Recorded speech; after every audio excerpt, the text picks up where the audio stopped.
पिछले 48 घंटों में आपकी जेब पर चौतरफा हमला हुआ है। बुधवार को सोना चांदी, गुरुवार को दूध और आज यानी कि शुक्रवार को पेट्रोल, डीजल और सीएनजी के दामों ने आम आदमी की कमर तोड़ दी है। डॉलर के मुकाबले रुपया अब तक के सबसे निचले स्तर पर है और थोक महंगाई 42 महीनों के रिकॉर्ड को पार कर चुकी है। आखिर ये महंगाई कहां जाकर थमेगी और क्या वाकई में सरकार के हाथ से हालात निकल रहे हैं? देखिए बीजीटी मीडिया की विशेष रिपोर्ट। महंगाई की शुरुआत 13 मई को हुई, जब केंद्र सरकार ने सोने चांदी पर इंपोर्ट ड्यूटी 6% से बढ़ाकर 15% कर दी। नतीजा, सोना एक ही दिन में 9,345 उछलकर 1,60,000 के पार पहुंच गया। इसके बाद 14 मई को अमूल और मदर डेयरी ने दूध पर 2 रुपये प्रति लीटर बढ़ा दिए और आज 15 मई की सुबह पेट्रोल डीजल के दामों में 3 रुपये प्रति लीटर की आग लगा दी गई। दिल्ली, मुंबई में सीएनजी भी 2 रुपये प्रति किलो महंगी हो गई है। यानी कि सुबह चाय से लेकर ऑफिस जाने तक का सफ़र अब सब कुछ महंगा हो चुका है। इस बढ़ोतरी का गणित सीधा है। अगर आप महीने में 50 लीटर पेट्रोल जलाते हैं तो आपका बजट 150 बढ़ गया। दूध पर महीने का 120 रुपये और सीएनजी पर 100 रुपये अतिरिक्त देने होंगे। लेकिन असली खतरा इनडायरेक्ट असर का है। डीजल महंगा होने से ट्रांसपोर्टेशन महंगा होगा, जिससे फल, सब्जियां और अनाज के दाम आसमान छुएंगे। यह तो सिर्फ शुरुआत है। एक्सपर्ट्स की माने तो पेट्रोल डीजल अभी 13 रुपये से 14 रुपये और महंगा हो सकता है। एफएमसीजी कंपनियां खाने के तेल के दाम 5 से 6% बढ़ाने की तैयारी में है। सबसे डरावना असर मेडिकल सेक्टर पर है। पैरासीटामॉल जैसी आम दवा का कच्चा माल 15 दिनों में 250 रुपये से बढ़कर 450 रुपये प्रति किलो हो गया है। यानी दवा से लेकर इलाज के उपकरण तक अब सब कुछ आम आदमी की पहुंच से दूर होने वाला है। ये आंकड़े गवाही दे रहे हैं कि स्थिति हाथ से निकल रही है। डॉलर के मुकाबले रुपया पहली बार 96 रुपये के ऐतिहासिक निचले स्तर पर है।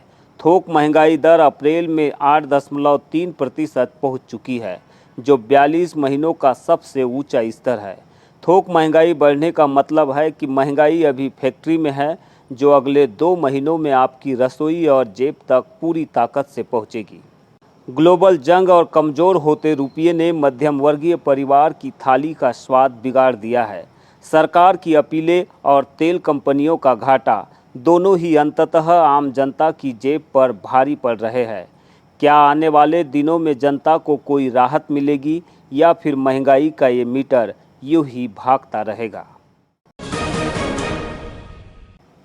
राजनीति में कहा जाता है कि यहाँ कोई स्थायी दुश्मन नहीं होता और कोई स्थायी मुद्दा भी नहीं। बालाघाट के लालबर्रा में शुक्रवार की शाम कुछ ऐसा ही नज़ारा देखने को मिला। मौका था स्वास्थ्य क्षेत्र की सबसे बड़ी सौगात, यानी कि 10 करोड़ की लागत से बनने वाले 50 बेड के अस्पताल के भूमि पूजन का। लेकिन अफसोस, विकास के इस उत्सव पर सियासत की गुटबाजी और नेताओं के दोहरे चरित्र का साया ऐसा पड़ा कि पंडाल की खाली कुर्सियां खुद अपनी बदहाली पर आंसू बहाती दिखी। लालबर्रा क्षेत्र के लिए शुक्रवार का दिन स्वास्थ्य सेवाओं की नई इबारत लिखने वाला था। 10 करोड़ की लागत से बनने वाले आधुनिक अस्पताल की आधारशिला सांसद भारती पारधी और विधायक अनुभव मुज्जारे ने संयुक्त रूप से रखी। लंबे समय से जिला मुख्यालय पर निर्भर रहने वाली लालबर्रा की जनता के लिए यह किसी संजीवनी से कम नहीं है। मध्य प्रदेश पुलिस आवास एवं अधोसंरचना विकास निगम द्वारा बनने वाला यह अस्पताल आधुनिक सुविधाओं से लैस होगा। लेकिन हैरानी की बात ये रही कि इतनी बड़ी सौगात के बावजूद पूरा पंडाल खाली नजर आया। प्रशासनिक तैयारियों और भारी संख्या में लगाई गई कुर्सियों के बीच आम जनता की नगण्य उपस्थिति ने जनप्रतिनिधियों की लोकप्रियता और जनाधार पर एक बड़ा सवालिया निशान खड़ा कर दिया है। विकास के इस मंच पर राजनीतिक खींचतान साफ तौर पर उजागर हो गई।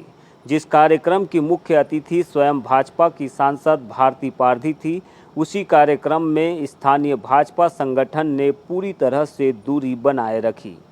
लालबर्रा, खमरिया और मोहगांव के भाजपा पदाधिकारी और सक्रिय कार्यकर्ता मंच तो क्या, दर्शक दीर्घा तक में नजर नहीं आए। सत्ता और संगठन के बीच की यह गहरी खाई क्षेत्र के सियासी गलियारों में गहरी चर्चा का विषय बनी हुई है। आलम यह था कि पूरा कार्यक्रम केवल प्रशासनिक अधिकारियों और स्वास्थ्य कर्मियों की मौजूदगी के भरोसे ही औपचारिकता बनकर रह गया।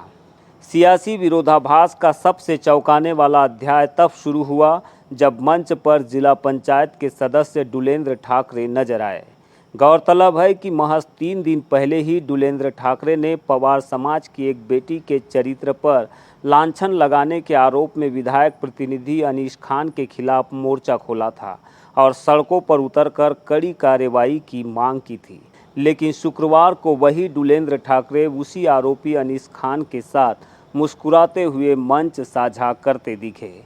समाज की अस्मिता की दुहाई देने वाले नेता का यह हृदय परिवर्तन देख जनता भी हैरत में पड़ गई है। क्या समाज की बेटी के लिए न्याय की मांग सिर्फ एक राजनीतिक पैंतरेबाजी थी? विवाद सिर्फ यही नहीं थमा। सांसद भारती पारधी, जो स्वयं पवार समाज का गौरव मानी जाती है, उनकी मौजूदगी ने भी असंतोष की आग में घी डालने का काम किया है। समाज की बेटी के आत्मसम्मान से जुड़े इस संवेदनशील मुद्दे के बीच उनका उसी मंच पर आरोपी के साथ सहज बैठना समाज के भीतर एक गहरा असंतोष पैदा कर रहा है। लोग सवाल उठा रहे हैं कि क्या ये दिखावे की राजनीति है या कोई मजबूरी।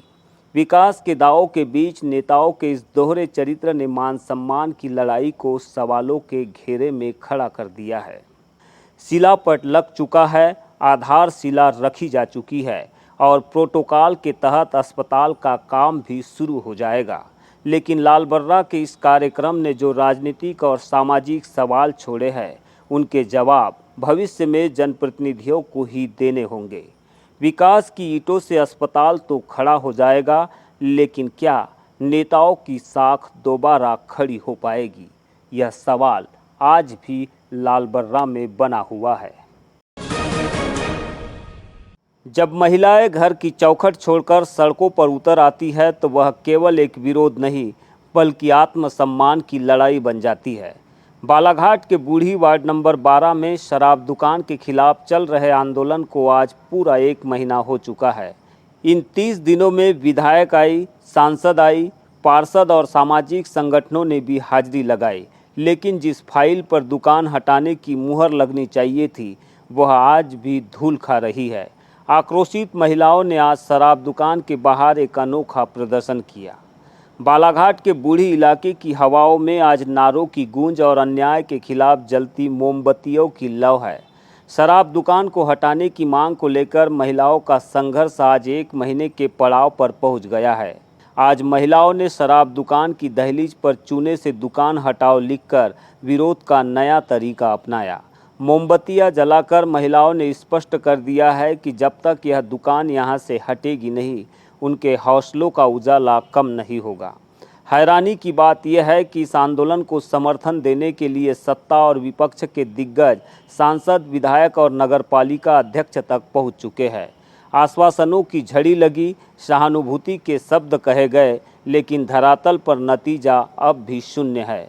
महिलाएं सवाल पूछ रही है कि क्या प्रशासन शराब सिंडिकेट के आगे इतना बेबस है कि 1 महीने बाद भी कोई ठोस फैसला नहीं ले सका। महिलाओं का आरोप है कि सरकार केवल नारी सम्मान के नारे देती है, लेकिन असलियत में उनकी जायज़ मांगों को अनसुना कर दिया जाता है। विरोध प्रदर्शन में शामिल महिलाओं का धैर्य अब जवाब दे रहा है। नारी शक्ति जिंदाबाद के नारों के साथ उन्होंने सरकार पर सीधा हमला बोला है। वार्ड नंबर 12 की माताओं और बहनों का कहना है कि वे दुकान हटाने के लिए हर शांतिपूर्ण प्रयोग कर चुकी है, लेकिन अब अगर जल्दी ही निर्णय नहीं लिया गया तो यह आंदोलन प्रशासन की चौखट तक पहुंचेगा।